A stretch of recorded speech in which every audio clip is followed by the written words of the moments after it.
Malam yang selalu mengambil. Di lereng Gunung Kendit terdapat sebuah desa bernama Desa Kramat Wangi. Tempat yang tampak biasa pada siang hari. Sawah menghijau, suara burung bersahutan, dan anak-anak berlarian di jalan setapak tanah merah. Namun ketika malam tiba, lebih tepatnya, malam Jumat Kliwon, semua berubah. Desa itu seperti ditahan hembusan napas, sunyi, menegang, dan seakan menunggu sesuatu yang tak terlihat. Sebab pada malam itu, anak-anak selalu hilang. Bukan satu, bukan dua, tapi puluhan selama puluhan tahun. Hilangnya Raka. Raka adalah yang pertama dalam kejadian baru-baru ini. Bocah 7 tahun itu ceria dan aktif, sering bermain petak umpet hingga petang tiba. Pada malam nahas itu, Raka bermain di halaman sambil menunggu ayahnya pulang dari ladang. Ibunya menyuruhnya masuk karena hari sudah gelap. Tapi sebelum ia sempat memanggil Raka lagi, terdengar suara aneh. Seperti suara kain batik panjang diseret di atas tanah. Sang ibu mengira itu suara kambing tetangga. Tapi ketika ia menoleh, Raka sudah tidak ada. Yang tersisa hanyalah secarik kain batik tua, bermotif parang, kusam dan basah seolah habis terseret lumpur. Penduduk mencari selama 3 hari. Hasilnya nihil. Tetua desa hanya menarik napas panjang dan berucap lirih. Dia sudah mengambil lagi. Legenda Embok Lilir. Untuk memahami kejadian itu, para tetua memanggil warga di balai desa. Di sana, sesepuh tertua Malemba Suryano menceritakan legenda yang sudah lama ingin mereka kubur. Dahulu kala hiduplah seorang dukun perempuan bernama Embok Lilir. Ia tinggal menyendiri di pinggir hutan, dianggap sakti namun angkuh.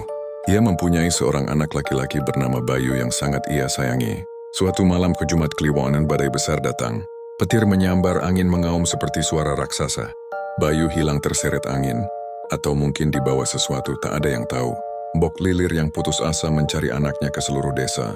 Ia mengetuk pintu-pintu orang tengah malam, memanggil-manggil seperti orang kesurupan. Namun tak satu pun anak yang ia bawa pulang adalah Bayu. Orang-orang menuduhnya gila, sebagian menuduhnya mencuri anak.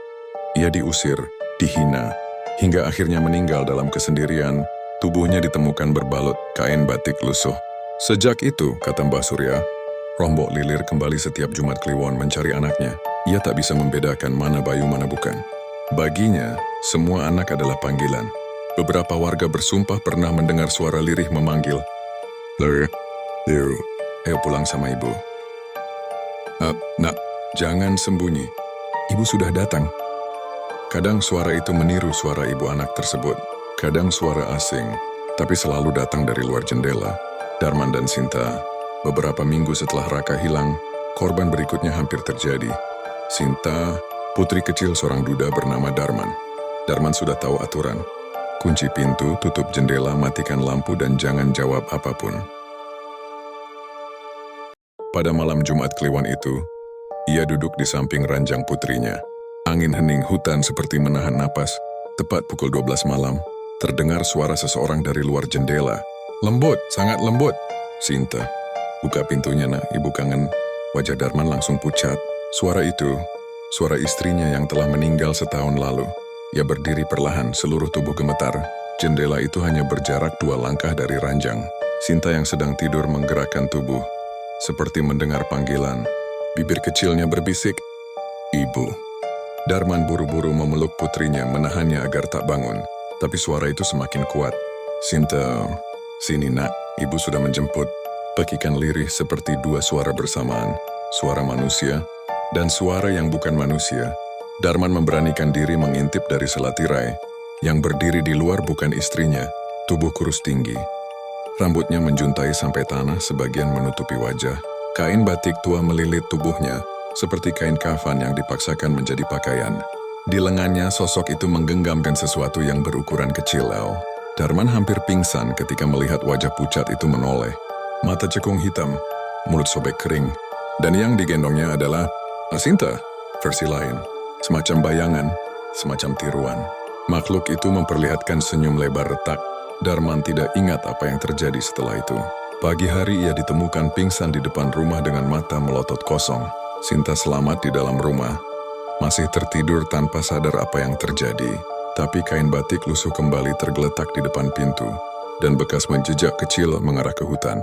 Tanda-tanda yang selalu muncul. Sejak kejadian itu, Desa Kramat Wangi memiliki aturan ketat. Tidak ada anak yang keluar saat maghrib menjelang Jumat Kliwon. Segala suara dari luar rumah dianggap bukan manusia. Kain batik yang terlihat di jalan harus dibakar tanpa disentuh. Tidak boleh menyebut kata ibu atau nak saat malam itu. Para tetua memperingatkan bahwa tanda-tanda kedatangan Embok Lilir selalu sama. 1. Angin berhenti. Tidak ada hembusan sama sekali. 2. Hewan-hewan hilang suaranya. 3. Aroma wangi bunga kenanga muncul dari arah hutan. 4. Terdengar suara seseorang memanggil dengan suara yang seharusnya sudah tiada. Jika kamu menjawab, kamu akan hilang. Jika kamu membuka pintu, kamu tak akan kembali. Hingga malam ini, orang-orang berkata legenda itu sudah mereda, tapi ini malam Jumat Kliwon. Dan jika kau perhatikan, angin di luar sepertinya sedang berhenti. Sunyi terasa lebih dalam. Dan entah kenapa, tercium samar wangi kenanga yang menempel di udara. Kadang terdengar suara mengetuk pelan. Tok, tok, tok. Dan suara lembut memanggil. Nak, bukakan pintunya. Ibu pulang. Jangan buka.